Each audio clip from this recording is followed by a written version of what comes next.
Hi everyone, welcome to episode 3 of the Halloween edition, and today I will be showing you how to do Darth Maul. So let's get started with our supplies. So obviously you're only going to need red and black. I have 3 brushes for the black paint, but I only ended up using 2, and then I have 1 brush for the red. So we're going to start off with the easiest part, which is covering the entire face with red paint. I'm not actually going to use horns for this video, but if you have them, you could go ahead and glue them on. But what I imagine this to look like is if you wear a hood, then you could just wear that hood to cover the horn part, and then you're all set. The red I'm using is the Phasmataz brand. Previously, I've used the Snazaroo, which I've been pretty happy with, but I'm actually even more happier with the Phasmataz.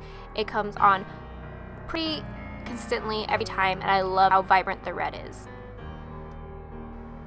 One thing I learned from the Disney Animation Academy is that a lot of the characters with sharper angles are usually the villains. So this is what I'm assuming that they did with this character as well, because Darth Maul has a lot of angles. As you can see with the nose that we start with here, it's a very V-like shape and it's very sharp. And this is just covering the tip of the nose and the right and left side of the nose. Moving on to the mouth, we're going to create an M-like shape, and this is supposed to fit with that shape of the nose. So these should look like 2 parallel V's between the mouth and your nose. And then on your right and left hand side of the mouth, you're going to circle that off to create a guitar-like pick and to fill in that mouth. And for the bottom half of the mouth, you're going to add a snake tongue to this. There's just going to be a line going down the center of the lip and 2 spikes finishing off that line. And so as you can see, I started off with my square black brush, and now I'm switching over to the thinner brush so I could get cleaner lines and to do the finer details. So I'm just going over that again with the thinner black brush. Now you're going to draw a line straight down the center of the face, just so you can get that line of symmetry going on. And this will set everything else into place when you're adding all the other shapes in afterward. And you're going to finish off that line with a diamond shape, and this is going to be the first of 3. And then I'm going to go ahead and put the line going through the center of the face. This is perpendicular to that center line that you just placed, and it's going to go right where the inner corners of your eye are. Midway between that line and the first diamond, you're going to add another diamond right in the center of those 2 shapes. You can go ahead and fill these in now or at a later time. Just don't forget to do it at the end. Next, you're going to place the final diamond a little bit above where your eyebrows would be. And if you don't get this right, don't worry about it. As long as you have it on there, it'll be fine. And then I went ahead and darkened that center line just so you could see it very vividly. Next, we're going to move on to the eyes. And to set these, I drew parallel lines with that center line that we initially drew. And the next line you're going to place is going to be an elongated backwards J. It's going to go right into the eyebrow bone. And you're going to curve that off to meet the end of the left side of your eye. Now these next parts are going to be 2 small shark fins, and the first one's going to be placed towards the middle of the eye, and then you're going to finish it off towards the end of your eye. And this last line is going to connect to that curve that you set earlier. Now for the hard part. We're going to start off with a line going 2 centimeters in on your eye. And this is going to be a parallel V line to that top diamond that we placed earlier. So now you're going to add a parallelogram-like shape to that end of that line you just created that is as tall as that center line that we placed earlier. This is going to be followed by a squiggly line, which I know doesn't make any sense at all, but as long as you place it in a way that you can replicate on the other side, it doesn't matter what the shape looks like. And then you're going to add the space for where the first horn would be, on the left hand side anyway.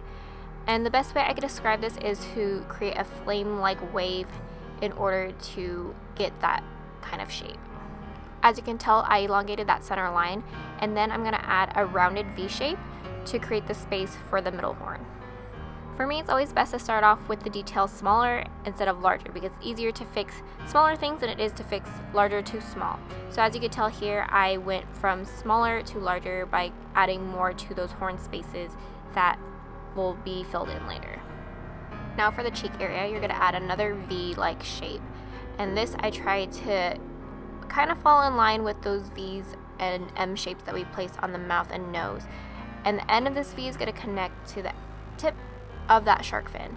And at the end of that V, you're going to just create a rounded edge, which is the same length of the tip of the V. And then you're going to round off the bottom part of your lip to connect to that M. And this is going to be another V shape. And then you're just going to pretty much make a parallel line with the V shape that's on your chin.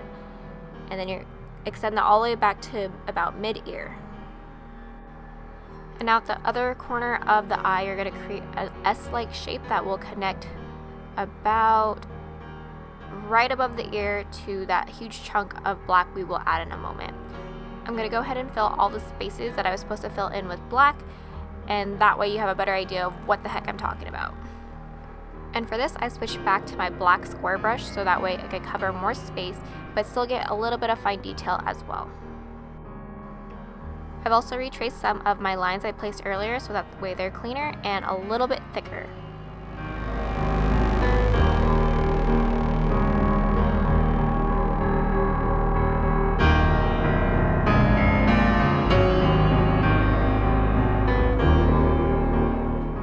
I know I didn't mention this earlier, but the black around the bottom half of your mouth should literally frame that snake tongue. So the bottom of it should circle around to the other side.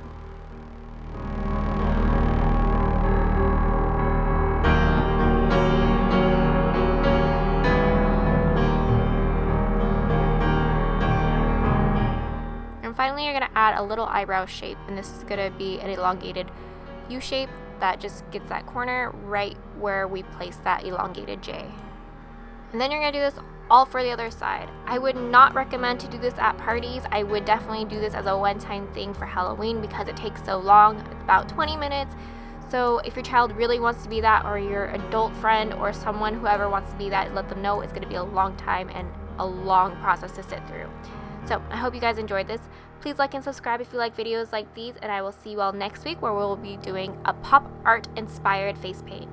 I will see you all then. Bye! In the meantime, check out last week's video where I did Sally Skellington.